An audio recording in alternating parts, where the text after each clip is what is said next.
In March 1996, right around the time that the Sherman family thought about leaving their ranch, billionaire real estate developer Robert Bigelow was busy creating something called the National Institute for Discovery Science, or NIDS for short. It was a big deal, something nobody had ever seen before. NIDS was all about studying weird stuff that nobody could explain, like ghosts and aliens. Bigelow didn't mess around. He got a bunch of smart scientists together. Not just any scientists though, but people with PhDs. They were experts in things like chemistry, psychology, astrophysics and veterinary science. Bigelow made sure they were all open to finding logical answers, not just blindly believing in crazy stuff. He also had a group of advisors who came from all kinds of different jobs. They would look at the evidence the scientists found and tell them what they thought. In the end, there were more than 25 members of staff in the NIDS team, mostly scientists but also contracted security specialists who were all ex-military. Two important folks on the science team were physicist Eric Davies and biochemist Colin Colliher. Colliher later wrote a book with George Knapp called The Hunt for Skinwalker, where they talked about what the Shermans and the NIDS team experienced during their time on the ranch. When NIDS was just starting out, they saw reports in the news about a small ranch in Utah where UFOs kept showing up. Terry Sherman, the ranch owner, had told the local newspaper about all this weird stuff happening on his land. He thought maybe it had something to do with secret military stuff, not aliens or Native American stories. He hoped that by telling everyone, whoever was behind it would simply stop. In the summer of 1996, Bigelow gathered his team to talk about this ranch. It was like a real-life science lab where all kinds of stuff kept happening. NIDS wanted to check it out. So, in no time, they met with the Shermans and said that they wanted to buy the ranch. Gwen and the kids were all for getting the hell out of there for good. Terry Sherman though, he was a proud guy and he didn't want to leave the land. He was also fairly mad that they were forced to go, but he knew it was best for his family. He agreed to let NIDS take over, but he insisted that he would stay on as ranch manager. He was curious to see what NIDS would find, hoping for some answers after everything his family had gone through. NIDS was a group of scientists used to labs, not ranches. They bought the land and even got some animals. Terry kept some of his cattle there also. In September, NIDS set up their trailer and lab on the ranch. They had a team of 4 scientists and some helping investigators, and they were there all the time, 24/7, day and night. The team's job was to gather proof and figure things out. They talked about what they found every month with the advisory board. The first thing the NIDS team did was conduct a bunch of tests. The weird stuff that the Shermans talked about, well, it didn't fit into one answer. NIDS wondered maybe if it was all psychological or whether it was a physical, natural anomaly, possibly with the land itself. Were the Shermans just making it all up? Did they imagine things? Maybe there were plants on the land making them see things. Maybe the water was messed up. Did the ranch have a stronger than usual magnetic field? Were there low sounds or vibrations? Maybe the ground was shaky. They didn't find quick answers, and some questions took longer to figure out, especially about the psychological implications. After 1996, not much happened on the ranch except for a few weird lights in the sky. The NIDS team started to doubt some of the wild stories that they had heard, but then things took a turn in 1997. On March 9th, 1997, Terry and Gwen found a dead black Angus calf about 100 yards from the homestead. Gwen hadn't been on the ranch since they moved away, but she was helping Terry that day with the animals. So they tagged this calf and walked along to tag the others. Their dog got all scared and growly and kept looking back at the house. Terry and Gwen saw the mother of this calf acting all weird and nervous. When they went over, they found the calf with its guts missing. Only its head, legs, spine and a bit of rib cage was left. The ear was sliced off too, the very same ear that they had just tagged not even half an hour ago. But here's the strange part, there was not one drop of blood around the calf at all. The NIDS vet, well, he couldn't figure it out. The cuts were super clean and no known predator could do that without spilling any blood.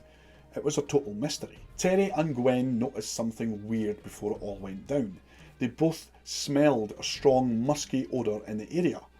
After the vet did some tests on the calf, the team started looking for tracks. They passed a kennel with dogs all huddled inside.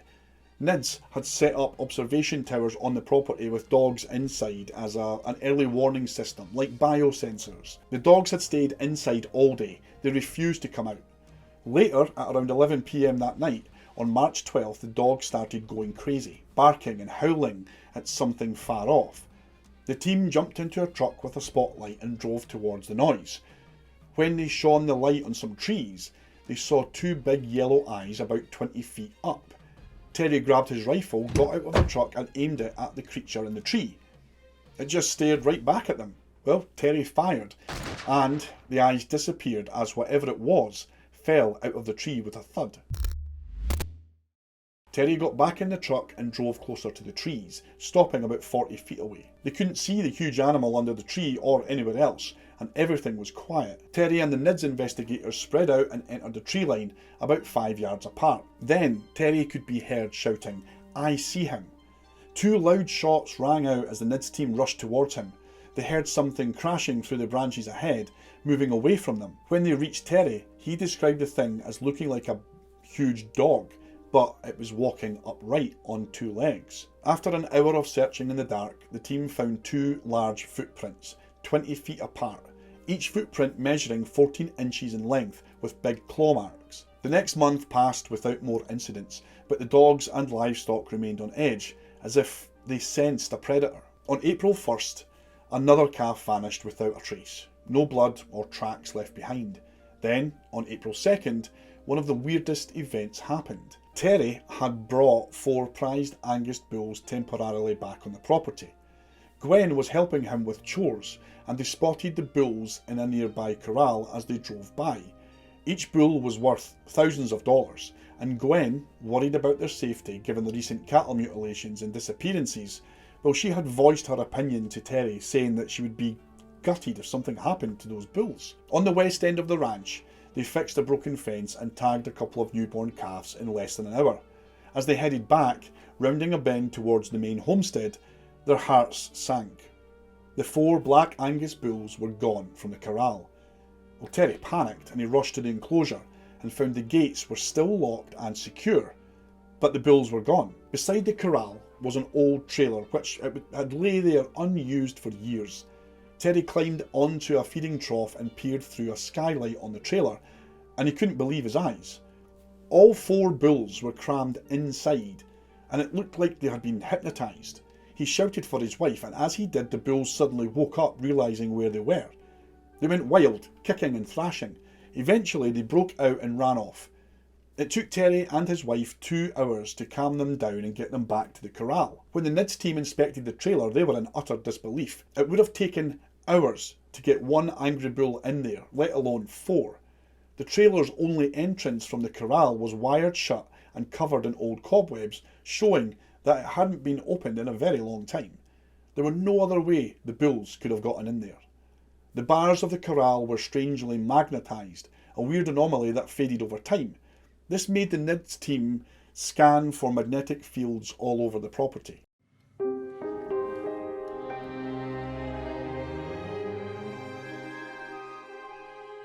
Later that month, Colm Colliher was investigating unusual tracks on the south side of the ranch when he suddenly smelled a strong, musky scent. It was different from the usual ranch smells that he had been used to over the previous months. About 50 yards away, he saw his colleague moving through some trees, but couldn't figure out the strange smell. Suddenly his neck hairs stood up, and a chill ran down his spine.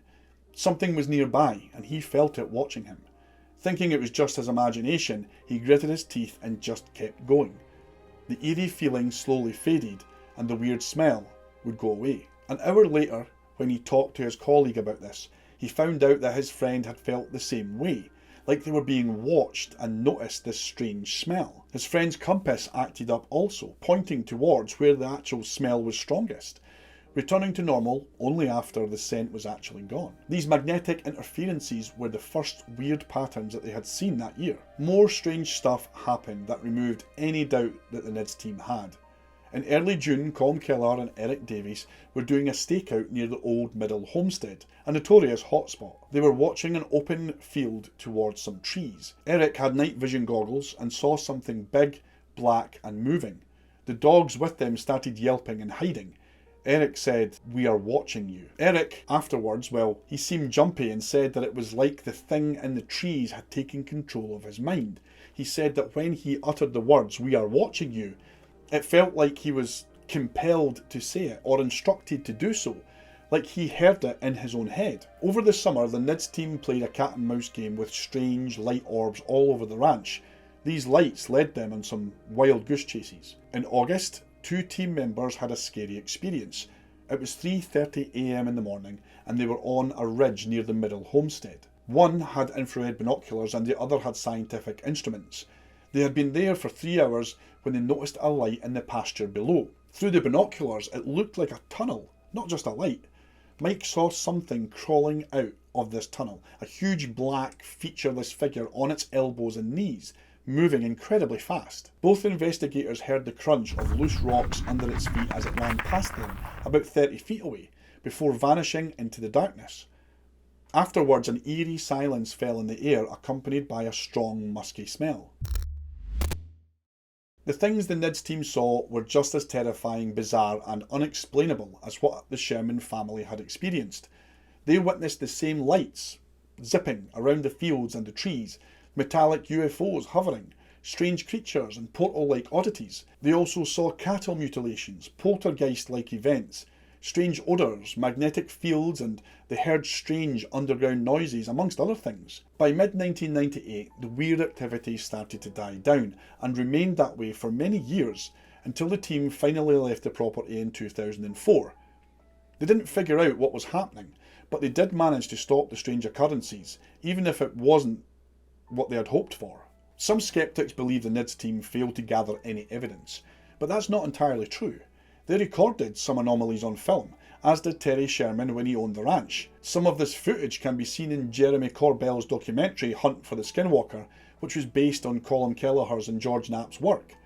However, most of the video evidence was rejected because it mainly showed points of light in the sky or in the distance due to darkness, making them seem pretty ordinary. The NIDS team's main point after their investigation was that whatever was haunting the ranch didn't want them snooping around.